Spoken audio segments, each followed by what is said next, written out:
Araucária, 2012. Paciente do sexo masculino, 17 anos de idade, estudante, procurou atendimento odontológico na companhia dos pais com a queixa de apinhamento dentário. Durante o exame físico do paciente, observou-se a presença de uma elevação esbranquiçada, semelhante a uma cúspide de esmalte, no sulco central dos dentes 34 e 44, pré-molares, né? Pré-molares inferiores, primeiros pré-molares inferiores, direito e esquerdo. O exame radiográfico periapical desses dentes revelou a presença de uma estrutura radiopaca, semelhante a um tubérculo, que exibia uma discreta extensão pulpar. Com base nesses dados clínicos, qual é a hipótese diagnóstica que o cirurgião dentista deverá investigar?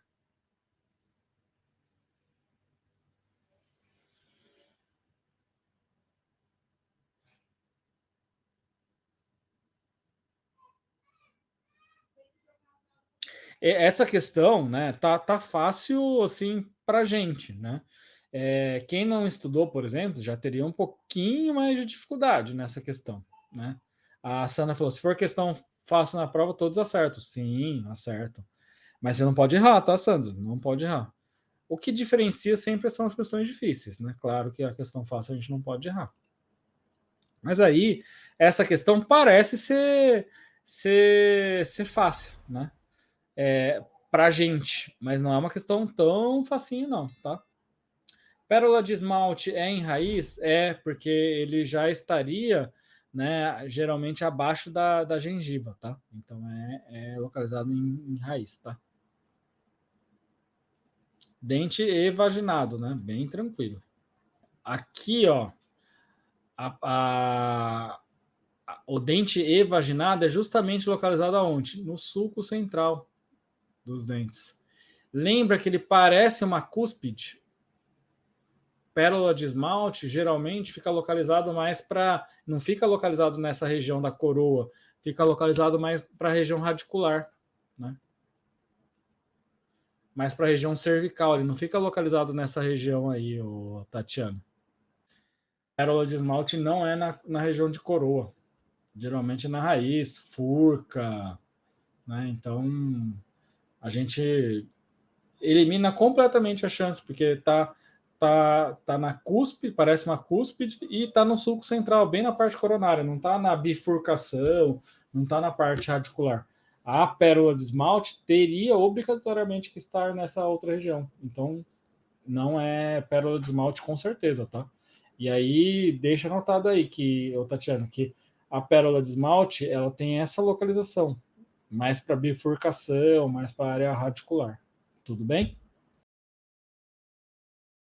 Vamos para o nosso item 3. Olha só, gente. Aqui a gente vai falar um pouquinho mais, né, sobre tipologia textual, tá certo? A gente vai conversar sobre tipos de texto. A gente espera uma questão de tipologia textual na prova de vocês. A gente espera. Olha o que a banca fala aqui. A partir da leitura do texto, é correto afirmar. E aí eu tenho o seguinte, ó.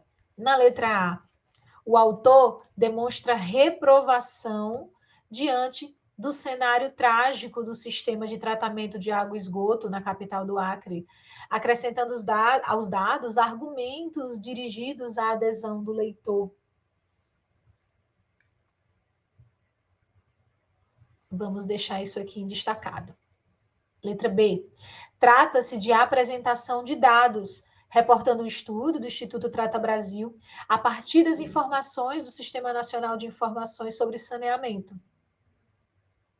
Então, apresentação de dados. Letra C.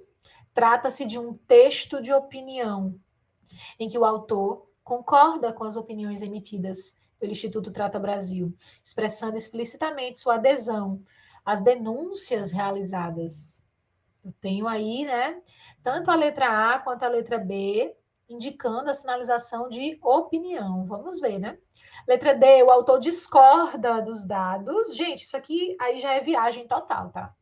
Aqui não tem nem como considerar, porque em momento nenhum a gente vê, a gente já lê o texto 2 vezes e a gente não vê o autor dizendo que não concorda com os dados ou se contrapondo aos dados. Aqui é viagem total. Eu vou eliminar esta letra, tá certo? Apresentando o contraponto. A gente não vê isso no texto. Então, adeus, letra D. Letra E. Apesar de concordar com o Instituto Trata Brasil, o autor apresenta mais dados de modo a criar uma contradição no texto. Gente, isso não acontece. Né? Seria a mesma lógica do contraponto, né? Trazer, sei lá, como se trouxesse dados afirmando que está dentre as piores cidades relacionadas aí a essa parte do saneamento básico e depois trouxesse uma coisa que fosse na linha contrária. Não é o que acontece. Então, a gente vai eliminar também essa letra E. Vamos lá. Para que este texto foi escrito? Na hora que você for interpretar um texto, na hora que você for fazer a análise de um texto, eu quero que você comece usando esta pergunta. Você faz a leitura já com isso em mente. Para que o texto foi escrito? Para quê? Certo? Então, esse para quê aqui seria a finalidade. E esta finalidade, ela está muito ligada também ao tipo de texto. Está muito ligada ao tipo textual. Então, esse meu texto aqui, ele é um texto que tem como objetivo apenas informar. Ele tem como objetivo apenas trazer informação. Ele não tem como objetivo persuadir o leitor, convencê-lo de determinado ponto, de determinado raciocínio. Eu não tenho argumentos, né? Eu não tenho contrapontos, eu não tenho nada, né, para fazer com que o leitor concorde com o que está sendo dito. Simplesmente são apresentados os dados de maneira objetiva. Então, considerando isso, gente, nós vamos destacar aqui como correta a letra B. Deixa eu pegar aqui. Na letra A e C, eu tenho problemas, porque em ambas a gente vê a presença de quê? De isso aqui, quando apresento argumentos, eu tenho, a gente chama de dissertação argumentativa. Do mesmo modo aqui, quando eu digo, ó, artigo de opinião ou texto de opinião, também estou argumentando. Não é o que a gente quer. Então, eliminadas letra A e letra C, gabarito letra B. Eu achei tranquila. Vocês acharam tranquila? Essa estava ok? Dava para a gente chegar ao gabarito? Alguma dificuldade aqui, gente? Querem que eu repita alguma coisa? Aqui, ok? Eu achei, sinceramente, bem tranquila. E detalhe, né, que é uma prova de nível superior para o cargo de advogado, que foi aplicada neste ano já. Então, achei que a banca foi até legal aqui. Não gostei, assim, não gostei não, né? Na verdade, eu gosto. Quando a questão vem mais difícil, porque a gente consegue ganhar posições aí. Quem estuda ganha posições. Mas, assim, achei um pouco mais difícil o item anterior, né? A questão anterior. Mas essa questão eu achei bem tranquila. Planejamento é um processo de racionalização das ações humanas, por meio da definição de proposições e construção da sua viabilidade, visando solucionar problemas e atender às necessidades individuais e coletivas de populações. Neste sentido, analise e assinale a alternativa correta. O planejamento deve ser um instrumento de gestão que promova o desenvolvimento institucional, motivo pelo qual sua elaboração deve ser centralizada no gestor com auxílio de uma equipe de assessores. B. O conhecimento da realidade em que o profissional atuará não é relevante para o processo de planejamento, uma vez que os problemas de saúde bucal são praticamente os mesmos em todo o território nacional. O conhecimento dos indicadores econômicos e demográficos da população em questão não são necessários, visto que as ações em saúde não possuem força para modificar tais indicadores. D. Nas localidades em que não houver levantamento epidemiológico disponível, deve-se obrigatoriamente realizar tal levantamento como primeiro passo para o processo de planejamento e programação das ações em saúde. E as ações de planejamento e programação devem contemplar o atendimento às necessidades reais da população, a resolutividade das unidades de saúde envolvidas, a disponibilidade de recursos e os protocolos de atuação e incorporação tecnológica. E aí, dúvidas? Vamos lá. O planejamento deve ser um instrumento de gestão que promova o desenvolvimento institucional, ou seja, O objetivo do planejamento é desenvolver a instituição pensando em saúde pública. Desenvolver a instituição ou melhorar as condições em que é ofertado o serviço de saúde. Esse é um dos pontos que já estaria errado. Motivo pela qual sua elaboração, a elaboração deve ser centralizada no gestor e nos seus auxiliares, ou o planejamento ele deve ser centralizado nas necessidades de saúde da população. Não é focado, não é centralizado no gestor. O conhecimento da realidade, ou seja, da realidade em que está a saúde bucal, por exemplo, o conhecimento da realidade em que o profissional atuará, ou seja, no local onde você vai trabalhar, não é relevante para o processo de planejamento, uma vez que os problemas de saúde bucal são praticamente os mesmos em todo o território nacional. Os problemas de saúde bucal aqui da minha cidade, será que são os mesmos problemas de saúde bucal aí aonde você mora? Obviamente que o conhecimento da realidade ele é preponderante para o planejamento em saúde bucal. O conhecimento dos indicadores econômicos e demográficos, ou seja, se é uma população altamente vulnerável, se é uma população que é habitualmente moradora em área rural, não são importantes, não são necessários, visto que as ações em saúde não possuem força para modificar tais indicadores. Vocês acham que as ações em saúde bucal, elas podem melhorar indicadores econômicos? Por exemplo, expectativa de vida ao nascer, condições de saúde, as ações em saúde, elas impactam diretamente nos indicadores econômicos e demográficos. Nas localidades em que não houver levantamento epidemiológico disponível, o levantamento epidemiológico, ele não é obrigatoriamente ponto principal para o processo de planejamento. Ele deve ser levado em consideração no planejamento, mas quando naquele local não tiver levantamento epidemiológico, não se deve apegar nessa necessidade obrigatória de realizar o levantamento como primeiro passo para o processo de planejamento e programação das ações de saúde. E aí a gente chega lá na questão, na alternativa E, as ações de planejamento e programação devem contemplar o atendimento às necessidades reais da população, resolutividade das unidades de saúde envolvidas, disponibilidade de recursos, protocolos de atuação e incorporação tecnológica. Questão 6, de 2011. De acordo com o diagnóstico diferencial entre mancha branca ativa e inativa em esmalte, então aqui nós estamos falando de mancha branca ativa e inativa em esmalte, vamos riscar no nosso enunciado. Numere a coluna direita de acordo com sua correspondência com a coluna esquerda. Então vamos lá, né? Que aqui não está direita e esquerda, ficou em cima e embaixo, mas vocês vão entender, tá? Quem que é opaca e branca? Quem que é opaca e branca é uma mancha ativa ou inativa? É uma mancha branca ativa, né? Opaca, rusgosa, aspecto de giz. 2. Superfície rugosa, corroída como giz. Eu não gosto desse termo corroída, né? Mas está correto, é a da mancha branca ativa. Brilhante pigmentada. Quem fica brilhante? É inativa. Pode apresentar-se pigmentada? Pode sim. Superfície lisa ao exame tátil. Quem que é lisa, né? É a mancha branca inativa. Claro que a gente nunca deve, né, passar uma sonda exploradora numa mancha branca. Você pode causar uma iatrogenia. Nunca, nunca, nunca, nunca usar sonda exploradora em esmalte, tá? Você pode causar uma microfissura e acontecer uma iatrogenia, mas é uma superfície lisa.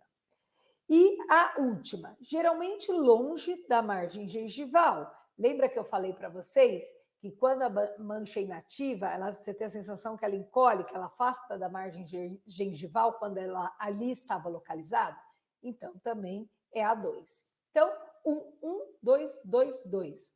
1, 1, 2, 2, 2, alternativa B de bola. O controle e paralisação... desculpa, a questão, né? Quanto ao diagnóstico da cárie dentária, é correto afirmar, então, aquele que é a alternativa correta quanto ao diagnóstico da cárie. O controle e paralisação das lesões de cárie se faz possível em qualquer estágio clínico, desde lesões ativas subclínicas e até lesões cavitadas de dentina. Sim, a cárie pode inativar em qualquer momento. Lembra que eu falei para vocês de mancha branca ativa, mancha branca inativa, lesão cavitada ativa e lesão cavitada inativa? Então, a cárie pode paralisar, ela pode inativar em qualquer estágio clínico? Sim. Então, a A já é a alternativa correta. Vamos ver as outras alternativas para ver qual que é a incorreta. A lesão inicial de cárie ativa coronária manifesta-se clinicamente com uma coloração esbranquiçada e uma superfície lisa e brilhante. Se é ativa coronária, ele quis dizer em esmalte. É um termo estranho, né? Mas ele quis dizer em esmalte. Se é ativa, é opaca e rugosa. Então, o erro está aqui. C. O exame radiográfico constitui o melhor método para a detecção de lesões cariosas incipientes em esmalte. Lesões incipientes em esmalte, o melhor exame é o exame visual com a ajuda de secagem, tá? O exame radiográfico nem sempre pega desmineralização, a não ser quando ele está muito avançada. Então, essa daqui é incorreta. D. A utilização de sonda exploradora número 5 constitui-se de um excelente exame complementar quando se trata de diagnóstico de lesões cariosas em superfícies oclusais. Lembra que eu falei para vocês que a sonda não deve ser utilizada em esmalte em nenhuma maneira, nem em face lisa, nem em face oclusal? Não se usa. Aquilo de passar sonda para ver se engancha, para ver que se é cárie, né? Ficar passando sonda em esmalte de paciente, hoje é completamente inaceitável. Você pode causar uma heterogenia, já falei para vocês. Então, essa daqui está totalmente errada. E a E, por reproduzirem adequadamente forma e função, as restaurações de resina composta são consideradas o tratamento mais eficaz no combate da doença cárie dentária. As restaurações com resina composta são indicadas para devolver forma e função. Apenas isso, e estética. E não para tratar cárie. Combater doença cárie não é com restauração, é com a educação do paciente, controlando os fatores de risco, controlando a ingestão de sacarose, controlando o biofilme e utilizando o flúor. São medidas educativas que controlam a doença cárie. Restaurar não controla a doença. É a famosa operação tapa-buraco e o paciente continua doente, continua desenvolvendo novas lesões. Então, preste atenção a esse item. Restauração reproduz forma, função e estética, mas não combatem doença cárie. Então, a E também incorreta, e a correta é a nossa alternativa A, que de cara a gente já resolveu. O paciente que sofreu agressão física chega ao plantão de um hospital de trauma e ao exame clínico nota-se má oclusão, aumento de volume em região pré-auricular, com dor à movimentação mandibular e mobilidade de fragmento na região entre segundo premolar e primeiro molar inferior. Que incidências radiográficas convencionais poderão ser solicitadas para confirmar a suspeita de fratura de colo de côndilo e de corpo mandibular? Pessoal, se eu estou falando de fratura de corpo de mandíbula, eu tenho que pensar em técnicas que vão para a mandíbula.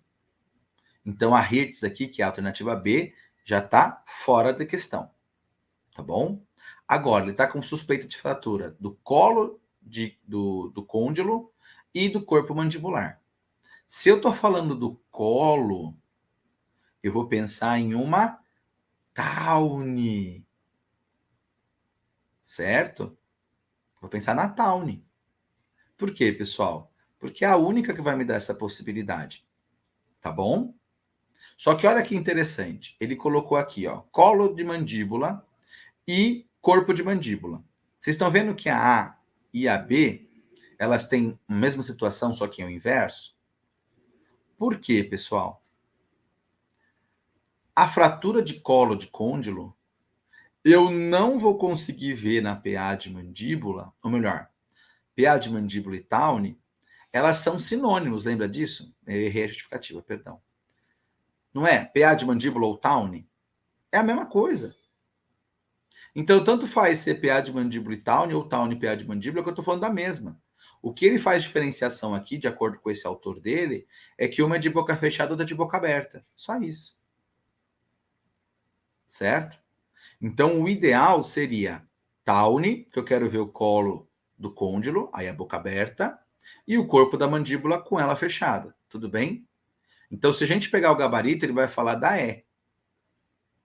Mas dependendo do autor que a gente acha, a PA de mandíbula e Towne, que é os que eu uso, que é o professor Aguinaldo, professor Jurandir, a gente vai ver que elas são as mesmas técnicas. Só muda que uma está com a boca fechada e outra está com a boca aberta. Tudo bem? Então, se fosse para apostar mais dinheiro, eu apostaria na E. Porque na Towne eu estou com a boca aberta. Consegue entender isso? Tudo bem? E aí, para eu ver o colo de côndilo, é melhor com a boca aberta do que com a boca fechada. Tudo bem? Vatters, pessoal, não é para mandíbula. Caudeluque é manobra cirúrgica. Tudo bem?